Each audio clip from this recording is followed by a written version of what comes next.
जय श्री कालगामा। काफ़ी समय से कई भक्तों के प्रश्न आ रहे थे चालीसा को लेकर और पूछ रहे थे, पंडित जी हम कैसे चालीसा रख सकते हैं, सही विधि क्या है। समय का अभाव होने के कारण सुचारू रूप से वीडियो नहीं बन पाती, परंतु आज आप सभी के प्रश्नों के उत्तर लेकर आप सभी के समक्ष उपस्थित हूँ। चालीसा एक तपस्या है, एक साधना है। जिस प्रकार शिव भक्त सैकड़ों मीलों दूर से स्वयं को कष्ट देकर एक तपस्या रूपी यात्रा तय करते हैं, जल लाकर महादेव का जलाभिषेक करते हैं, उनको प्रसन्न करते हैं और मनोवांछित फल प्राप्त करते हैं, उसी प्रकार चालीसा भी माता कालिका को प्रसन्न करने के लिए एक तपस्या है, एक साधना है। चालीसा आजकल के समय में एक फैशन सा बनता जा रहा है। ऐसा मैं क्यों कह रहा हूँ, क्योंकि भवन में ही मुझे एक भक्त मिले जिन्होंने यहाँ तक कलावा बांधा हुआ था। उनको देखकर मैं समझ गया था कि इन्होंने चालीसा रखा हुआ है। तो उनसे मैंने पूछा कि आपने चालीसा रखा हुआ है, कब से रखा हुआ है, कैसे रखा हुआ है, आपकी दिनचर्या चालीसा में कैसी रहती है। तो पूछने पर उन्होंने मुझे बताया कि पंडित जी मुझे ज़्यादा विधि तो ज्ञात नहीं है, परंतु मेरा मित्र चालीसा रख रहा था, उसको अकेले मंदिर आना पड़ता, तो उसी कारण से मैंने भी चालीसा रख लिया। ये जानकर बड़ा आश्चर्य हुआ कि किसी को कंपनी देने के लिए वह भक्त तपस्या रूपी चालीसा कर रहा था। ये सही विधि बिल्कुल भी नहीं है और भूल कर भी कभी इस प्रकार से चालीसा या पूजा सेवा कभी भी नहीं करनी चाहिए, क्योंकि जहाँ माता माँ आदिशक्ति माँ भगवती अपने बच्चों के प्रति सौम्य स्वभाव रखती है, वहीं क्रुद्ध होने पर उसका उल्टा प्रभाव भी डाल देती है यदि उन बच्चों का जो आचरण है वो शास्त्र विरुद्ध हो और अज्ञात विधि के कारण कुछ उल्टी सीधी उसमें कमियां रह जाएं। तो इसीलिए बिना सही विधि जाने कभी भी कोई पूजा नहीं करनी चाहिए। चालीसा करनी क्यों है? संतान प्राप्ति हेतु, विवाह में बाधा आ रही हो, व्यवसाय में उन्नति के लिए, गृह कलेश हो, या सरकारी नौकरी चाहिए हो, या किसी भी मार्ग में आपको सफलता प्राप्त करनी हो, तो उसके लिए आप सही विधि से चालीसा कर कर अपना मनोवांछित फल आप प्राप्त कर सकते हो। तो जब भी आप अपनी चालीसा आरंभ करें तो सर्वप्रथम संकल्प लेना अनिवार्य है। भविष्य पुराण के अनुसार किसी भी हवन पूजा यज्ञ को या साधना को करने के लिए संकल्प लेना अनिवार्य होता है। बिना संकल्प के उस हवन पूजा यज्ञ का जो फल है वो हमें पूर्ण रूप से प्राप्त नहीं हो पाता। इसलिए सर्वप्रथम संकल्प लेना अनिवार्य है। संकल्प का एक पूरा मंत्र होता है जिसमें ओम विष्णुर्विष्णु श्रीमद् भगवतो महापुरुषस्य, इस प्रकार करके एक संपूर्ण इसका लंबा एक मंत्र है जिसमें आपका नाम, गोत्र, स्थान, जगह, तिथि, वार ये सब शामिल रहता है, सम्मिलित रहता है। और उसी के आधार पर हम ये संकल्प लेते हैं कि आज से, इस तिथि से, इस समय से हम ये संकल्प ले रहे हैं और इस तरह की हम पूजा कर रहे हैं और इस उद्देश्य से हम ये पूजा कर रहे हैं।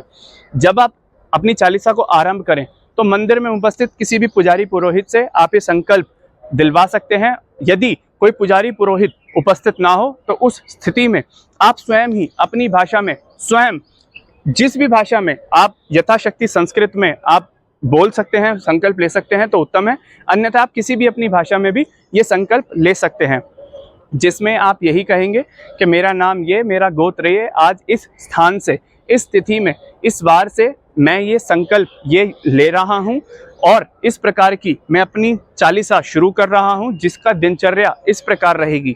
अब जब भी आप ये संकल्प लेंगे उसमें आपको ये निर्धारित, ये सुनिश्चित पहले ही करना होगा कि आप किस प्रकार की चालीसा आप करेंगे, क्योंकि चालीसा के भी कई प्रकार होते हैं।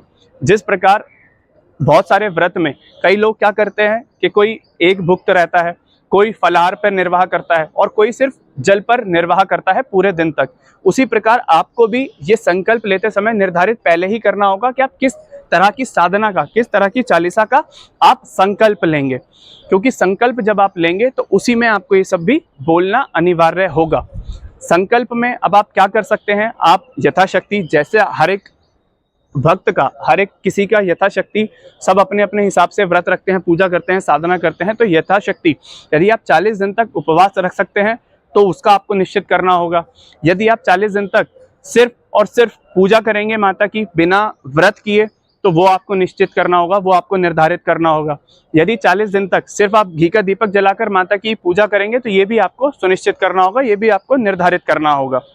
उसी प्रकार से फिर आपका संकल्प जो है वो लिया जाएगा।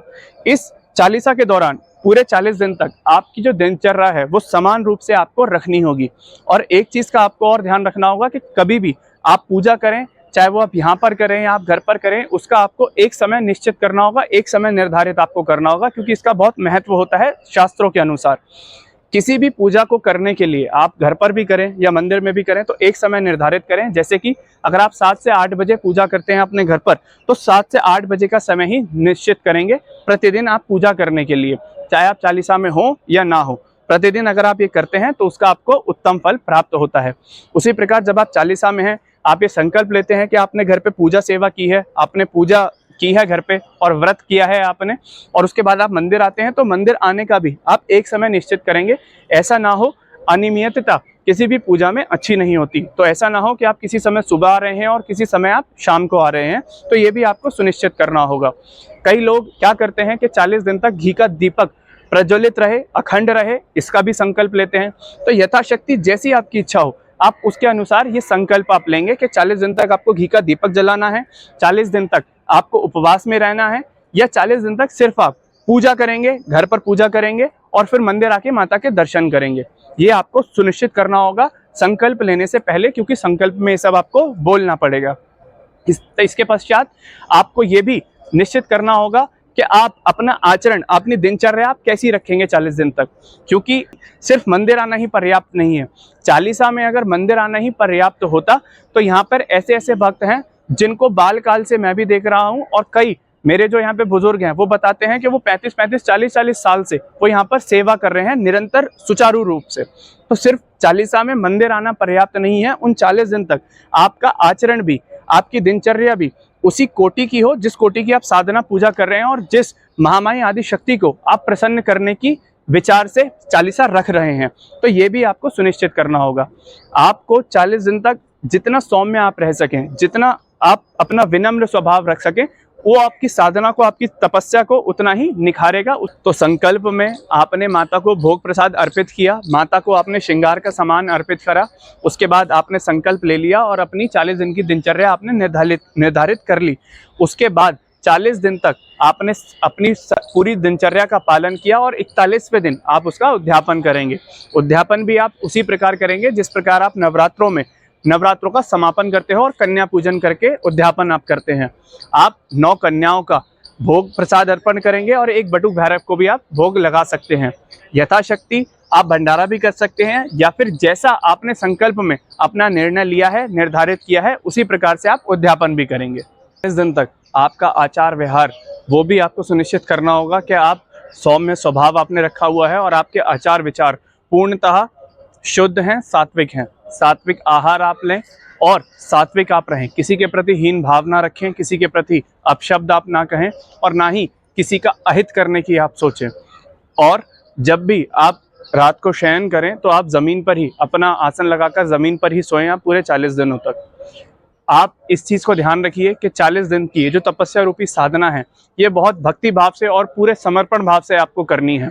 क्योंकि जब शुंभ निशुंभ ने मदोन्मत्त होकर देवताओं को राज्य विहीन कर दिया, उनसे उनका राज्य छीन लिया, तो देवता भी 1000 वर्षों तक राज्य विहीन होकर 1000 वर्षों तक उन्होंने कंदराओं में निवास किया। 1000 वर्ष व्यतीत होने के बाद वो गुरु बृहस्पति की शरण में गए। तब गुरु बृहस्पति ने उनका मार्गदर्शन किया और उनको बताया कि वो भगवती माँ आदिशक्ति, माँ जगदम्बा की आराधना करें, तपस्या करें, वे ही उनका कल्याण करेंगी। और तब देवताओं ने जब माता की, माँ आदिशक्ति, माँ भगवती की जब उपासना की, तो माता ने स्वयं वहाँ प्रकट होकर उनको आशीर्वाद दिया और शुंभ निशुंभ का वध किया। इसी प्रकार यदि आप भी अपनी तपस्या को, अपनी चालीसा को पूर्ण समर्पण भाव से, पूर्ण भक्ति भाव से करेंगे तो आपको भी आपका मनोवांछित फल प्राप्त होगा। इस वीडियो में कोई जानकारी यदि छूट गई हो तो वो नीचे डिस्क्रिप्शन में आप तक पहुंचा दी जाएगी, और कोई आपके प्रश्न हो तो आप वो प्रश्न भी मुझसे कर सकते हैं। जय श्री कालका माँ।